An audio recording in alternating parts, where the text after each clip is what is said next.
Todo muy bien. ¿Qué tiene para nosotros el día de hoy? Bueno, ese tema que vos planteás, ¿no? Se me entrecortó cuando vos dijiste la provincia más y no, ahí se me entrecortó, pero entendí todo lo que vino después, la referencia a la relación de las alternancias. Hay en un radicalismo más tradicional esto de la alternancia como un elemento constitutivo de una democracia sana, ¿no? Y cuando uno ve estas cosas, dice, entiende por qué en todo caso personajes como Milei se proyectaron en la magnitud que se proyectaron, fundamentalmente porque esto no, aclaro que no hay ninguna sospecha de la legitimidad del triunfo de Juan No, no. Pablo Valdés, alguien que es votado además con el 52% de los votos, uno no puede, y sin que haya denuncia de fraude, uno no puede más que aceptar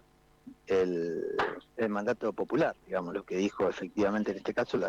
el electorado correntino. Pero lo planteo porque muchas veces se levantan banderas de un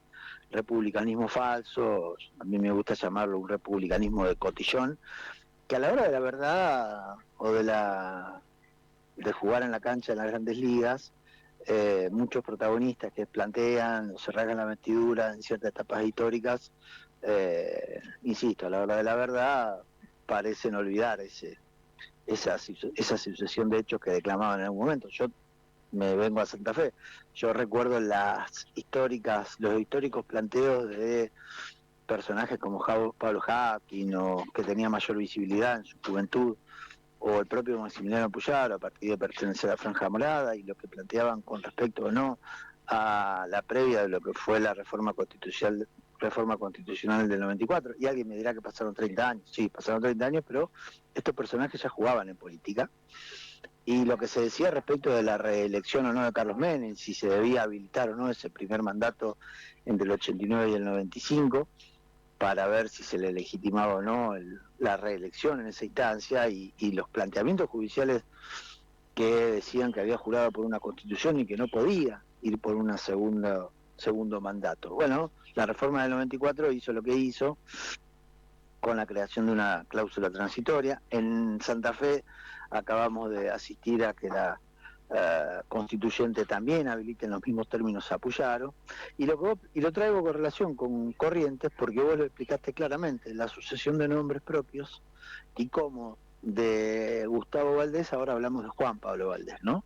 Y en esto de en qué relación aparece o no con el manejo de la política en provincias de la Argentina, y donde parece que muchas veces medimos ciertos niveles de democracia en función de las ópticas porteñas, y cómo eso se diluye rápidamente desde esos mismos mensajes emitidos del centro del poder, cuando los que efectivamente triunfan son de determinado sesgo o determinada instancia ideológica. Imagínate lo que hubiera sido si efectivamente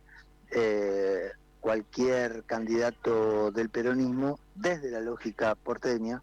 o de la lógica del centro del poder, más que de la lógica porteña, se hubiera planteado que un gobernador eligiera del interior, del mal llamado interior de la provincia, a un hermano para ser eh, candidato, y que ese candidato, luego de tantos años de manejo del control provincial, triunfara con más del 50% de los votos. Así que,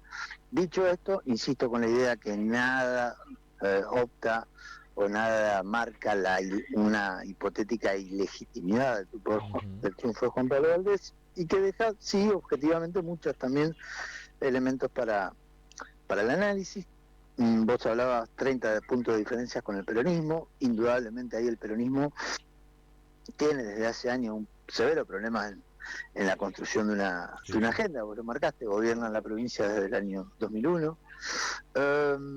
y el radicalismo, y el mayor fracaso, tal vez el más estrepitoso, porque en definitiva el peronismo ha mantenido un determinado caudal electoral. La mayor derrota o el mayor impacto está lo que representa el mundo libertario, porque los números son demasiado contundentes, están dentro de un contexto muy particular como es esta coyuntura que está viviendo el mundo libertario a partir de el deterioro que está teniendo en las últimas semanas, que se ha profundizado con una serie de situaciones, que la máxima es la de los famosos audios de Spagnolo, que marcan que ciertos enojos de la semana pasada, cuando vimos en la campaña lo que sucedía con la presencia de Karina Milei y de Martín Menem, no eran de alguna manera casuales. Ese 8% que vos marcás para la Fuerza Libertaria, candidato Almirón, marca indudablemente un deterioro. Y algunos empiezan a plantear que hay un enojo no menor de parte del propio Javier Milei por la estrategia elegida de ir con candidatos propios, y ahí el que me parece que se puede estar frotando las manos es nada más ni nada menos que Santiago Caputo, que había imaginado un año 2025 electoral con una serie de acuerdos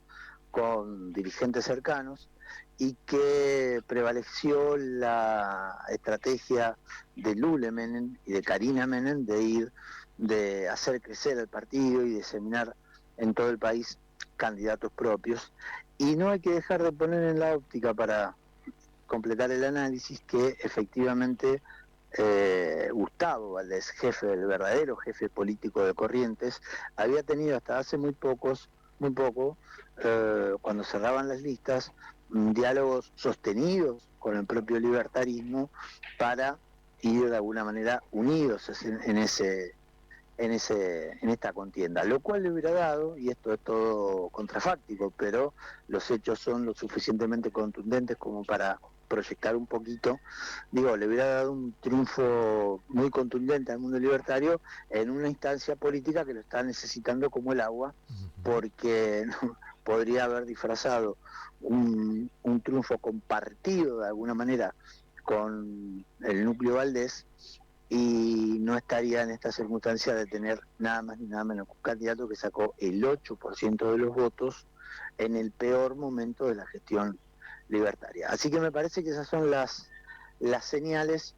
que pueden leerse a nivel nacional. Obviamente el deterioro de Colombia es evidente, pero diría yo que eso pertenece más a un análisis que pueda pertenecer más a la lógica de la provincia, a la historia de la provincia, y que de alguna manera a mí personalmente me excede en eso, y que prefiero poner el foco en la posición que tiene a nivel nacional el resultado de ayer en la provincia de Corrientes. Miguel, una semana también que se va a vivir intensa, que vamos a tener o nos va a depositar en la elección en la provincia de Buenos Aires. Se va a hacer una semana que empieza a tomar vuelo, va a carretear y mucho el tema Buenos Aires, veremos el impacto. Se habla de un audio de 50 minutos de Karina Milei, que esta semana puede tomar mayor protagonismo, pero sin perder el foco de lo que va a suceder el domingo en la provincia de Buenos Aires. Sí, indudablemente hay mucho temor en el gobierno. Al punto, por ejemplo, de que no sé, hay dudas sobre este viaje que ya estaba previsto, hay que decirlo, de Javier Milei, que no tiene nada de viaje con temáticas de Estado. Recordemos que lo más rutilante de lo que va a ir a hacer Milei, las malas lenguas dicen que ir a ver el espectáculo de Fátima Flores. Con eso creo que damos por sentado de lo que estamos hablando. Había algún encuentro con algún espacio de derecha en los Estados Unidos, pero no va a haber visita con Trump, ni mucho menos. Y esta salida en este contexto, generalmente cuando hay situaciones que sorprenden a los presidentes, situaciones de conflicto, de crisis, fundamentalmente de cualquier tipo, los presidentes eligen quedarse para monitorear esa situación de manera directa. El tema es que acá tenemos un hecho que aplicar esa lógica tradicional en el análisis, en la figura de Milei, me parece que es, no sé si un error, pero habría que revisarla. Básicamente por lo que ha demostrado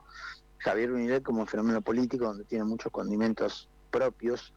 yo diría novedosos, que ser novedoso no significa que sean buenos en sí mismos, pero distintos,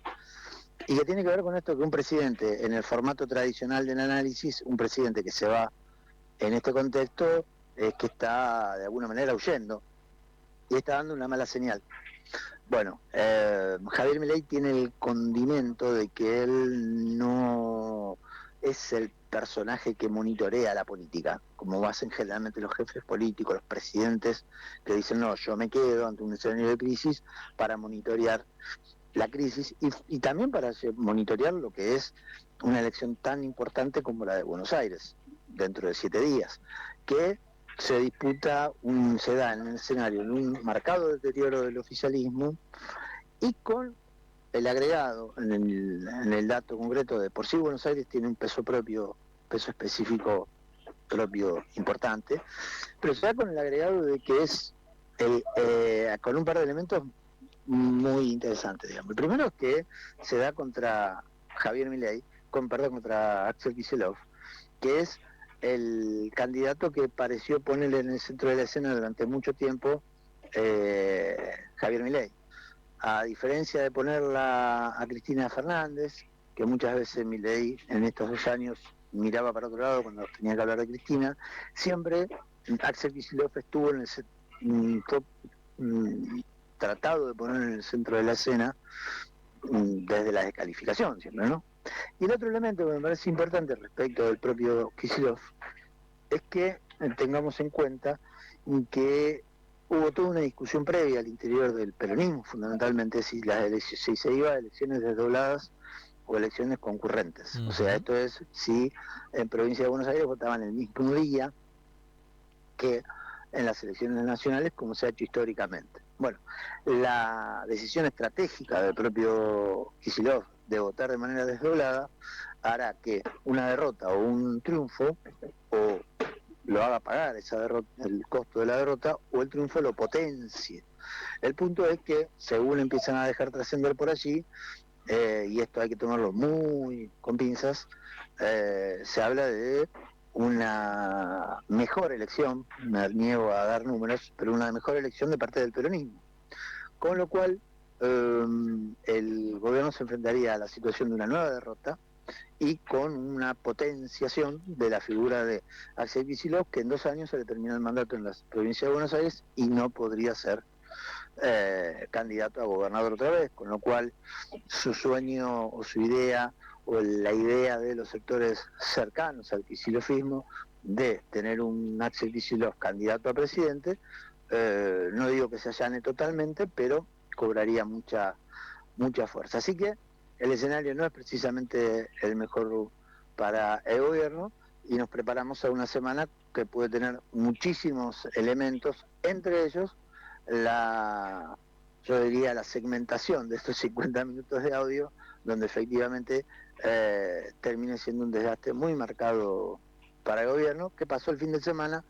tratando de deslindar responsabilidades, pero que efectivamente se le hace muy difícil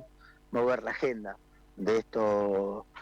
temas, porque básicamente ha perdido el eje y ha perdido la referencia con un dirigente político que, siendo líder, no conduce ese proceso porque, insisto, aborrece la idea de la discusión política o de el manejo de la cosa política en lo cotidiano. Miguel, como siempre, muchísimas gracias por estos minutos. Julián, te mando un abrazo, nos estamos hablando mañana. Será hasta el día de mañana. Muy, pero muy buenos días. Pasaba el análisis político de Fundamentar de la mano del licenciado Miguel